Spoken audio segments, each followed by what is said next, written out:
Yo, what is going on, guys? It is Taylor the Fiend back again. And on today's episode, I have a story for you here today titled Busted My Wife Cheating, So I Blindsided Her with Divorce Papers. You know, in today's day and age, it's typically the women who are doing the divorcing. I think it's something like 70 to 80% of divorces are initiated by women. Goes as high as 90% if they are quote unquote college educated. So it's always good to see the women on the receiving end of a good divorce or two, especially, of course, I am meaning when they deserve it. So this woman got caught cheating and the dude blindsides her with divorce papers. So let's jump into this one. It says a 37-year-old dude discovers his 35-year-old wife has been cheating on him for months with a coworker. Instead of confronting her immediately, he carefully documents everything and secretly meets with a lawyer. What followed was a cold, calculated move that she never saw coming, and it left her stunned. So let's jump into this. I found out my wife was cheating, so I got quiet, got a lawyer, and then I got out. I'm a 37-year-old dude, and my now ex-wife is 35. We were married for almost 8 years with no kids, thankfully, and just a lot of time, shared goals, and what I thought was a stable foundation. It turns out I was the only one trying to maintain it. So they were married for 8 years, had no children, and they're pretty much at the time limit for having children. You know, 35, again, is considered a geriatric pregnancy for women. So it's looking like they weren't going to have a family at all anyway. Even if she did have a kid, it wouldn't be the safest child to have. And also, if she's cheating on you, it's probably not going to be yours anyway. It's probably going to be some other dude's kids. This is why I always say it's so important. DNA testing, guys, is so important. If you want to get a DNA test and your woman is pissed about it, I think that tells you everything you need to know, really. You know, it tells you that there's a potential chance that she was cheating on your ass if she really gets mad about it. So, I never thought I'd be that guy, the one telling a story like this. I used to hear about people getting cheated on and wonder how they didn't see the signs. I thought that I was smarter, more intuitive, and I thought that we were solid. But in hindsight, I was just trusting, and she was lying with a straight face.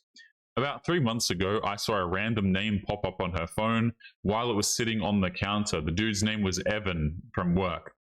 Didn't think much of it at first. She works in marketing. She always messages people, coordinating events, managing campaigns. But when I glanced at the screen, I noticed a text preview below the missed call.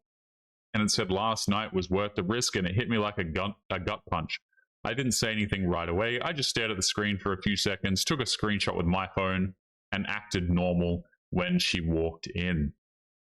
So she's seeing some guy from work, you know, and this is the problem, is like so many of these women have such high degrees of interaction with men all the time, and people will deny this, but women get, you know, a lot of male attention all of the damn time, right? So when you have it trickling in from work, the husband's not there, there's repeated exposure. I mean, this just represents more risk that your woman's going to cheat on you. Doesn't mean that every woman's going to cheat on you, no. But what it does mean is that there is a higher likelihood. If she's out here talking to dudes all day, then of course some of those dudes are going to make attempts, and especially if it's over the years.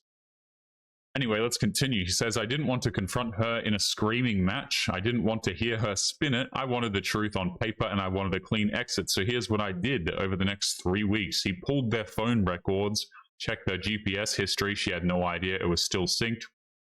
Installed a basic keylogger on the shared laptop. I know, not proud, but necessary. You know, I don't really get mad at dudes for doing this, to be honest with you. I mean, this dude's probably trying to protect his assets and things like this. So, it's probably a crucial move.